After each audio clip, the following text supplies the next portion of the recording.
Hey everybody, and welcome back to Investing with Wesley. Today's episode I want to talk to you about an article I just read where it talks about some secret things going on with the Fed during the 2020 coronavirus pandemic. Now this news really isn't all that good as far as the economy goes, but it does prove that what I've been telling you in my previous episodes has been 100% true. So with that being said, let's get into it. Okay, so the article I found was from Pam and Russ Martens from Wall Street on Parade. These two are investigative journalists that discovered some extremely secret deals going on with the Fed. Beginning September of 2019 and then all the way throughout 2020, the Federal Reserve was issuing secret loans to megabanks.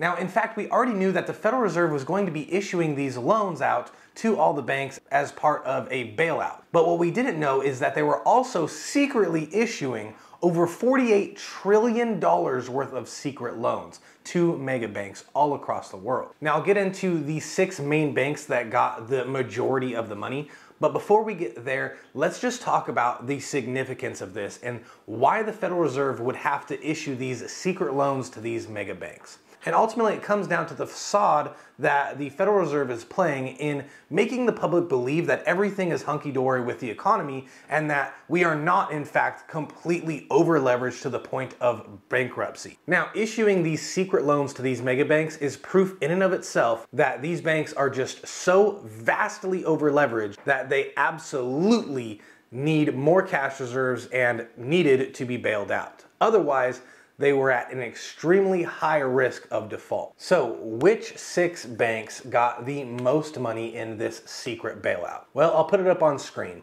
The first one is Barclays Capital Incorporated, receiving a $2 trillion loan or bailout. The next one is BNP Paribas Securities Corp, receiving a $3.84 trillion loan. Then Citigroup Global with $2.67 trillion. Goldman Sachs with $2.85 trillion. JP Morgan Securities with $3.6, and Nomura Securities International with $2.7. Now, some of these banks or institutions are places you've heard of before, like Chase Bank or Goldman Sachs. Others are not. But all 6 of these have something in common. And that is they are giant players in the derivatives market and are completely over-leveraged. And quite frankly, they were on the verge of failure before this loan. In fact, if you actually look at the raw data that the Federal Reserve does give to us, that's not so secret, you'd see that in fall of 2019, over 60% of those loans went just to those 6 financial institutions. Now, you might be thinking to yourself, why is this significant? Well, one, when a entity like the central bank that has so much power over our economy and our banking is doing side, shady, secret deals, it's something to be concerned about. But 2, this also confirms everything I've been telling you guys about the Fed using their monetary powers to artificially lower the SOFR rate and hide some of the shady deals that they've been doing. It also proves that the derivatives market is on the verge of a meltdown, with these 6 banks honestly being on the verge of bust if it had not been for this secret bailout. But more importantly, something that a lot of people probably aren't talking about, and it's probably why the mainstream media isn't even talking about this and they're doing a news blackout on this, is that the Federal Reserve actually broke the law by doing this. There's something called the Dodd-Frank Act, and although there's many components to it, the only thing you really need to know right now as far as this video goes is that this act is supposed to stop the Federal Reserve from bailing out banks that are dealing in risky or shady business, such as overextended and gambling in the derivatives market. This act is supposed to stop these bailouts from happening and in a sense having no penalties for these financial institutions basically gambling everyone's money away. Instead, the Dodd-Frank Act is only supposed to give bailouts when there is an extreme liquidity crisis or big trouble in the economy. Meaning when there's a recession or depression and everyone is selling all their assets and there's hardly any liquidity in the markets, that's when the Federal Reserve is supposed to step in.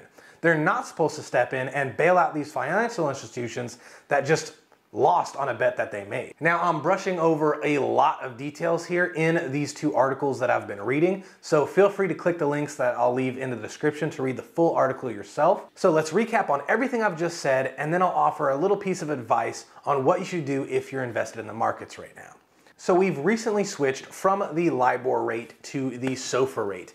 And these are just two different rates that we use to connect to things like credit cards or any other device that was a variable interest rate. Now, the reason we switched from LIBOR is because a lot of people were complaining that it was very easy to manipulate and it wasn't really accurate. So the powers that be came up with something called the SOFR rate that was supposed to be tied to the overnight repo rate.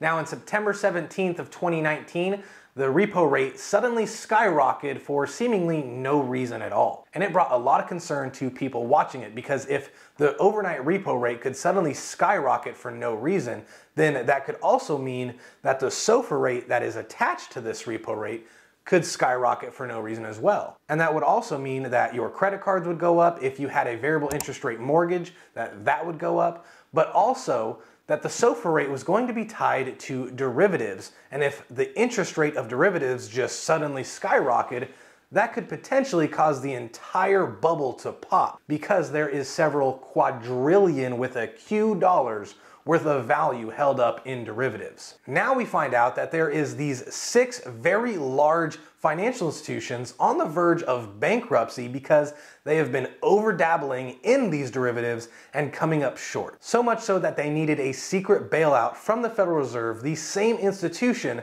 that is artificially lowering the rates of the SOFR rate by injecting trillions of dollars into that market. Conveniently enough, this report shows that all these shady secret deals started on the same day that the SOFR rate randomly skyrocketed, the same September 17th of 2019. This just goes to show that the entire system is working together and the entire system is, in a sense, fraudulent. So, if the entire system is theoretically rigged, how could anyone feel confident in investing into this market or into this economy? And I'll say this, that if you're invested into broad overall indexed funds like the S&P 500, you can see consistent growth year after year, you know the whole spiel, an average of 10% year over year. But if you're holding that long term, you're no longer really investing in the broad market so much as you're investing long in the Fed. Meaning you're actually betting that the Fed is going to continue to do whatever it takes to make sure the markets continue to go up.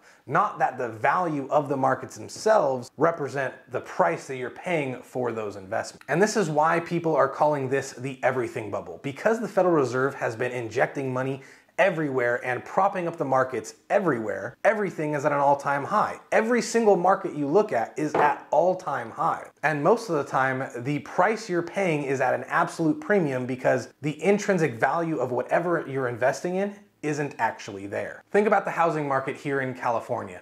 I bought this house in 2018 for $215,000. Its estimated current value based on an appraisal is almost $400,000. Nothing has changed to this house since 2018.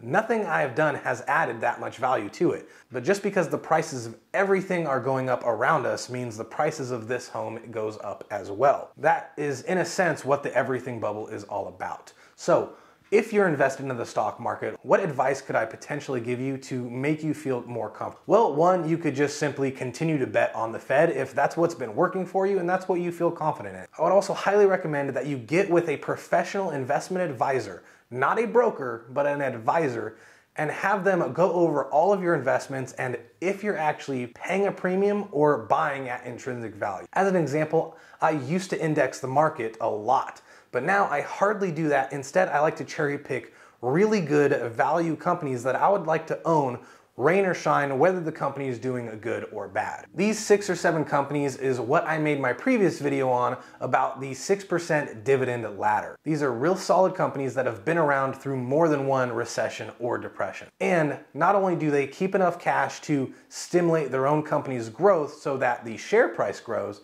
but they also issue, on average, a 6% dividend across the whole portfolio. It's these really good value companies that I look out for to cherry pick which ones I think would do good even when this gamble that the Fed is doing fails. I hope you got value in this video. If you did, please remember to like and subscribe as it really helps this channel to get out there. If you have any questions, comments, or just wanted something addressed, I have a dedicated Facebook and Instagram account that you could feel free to message me there. Either way though, the choice is yours, and I'll see you in the next episode.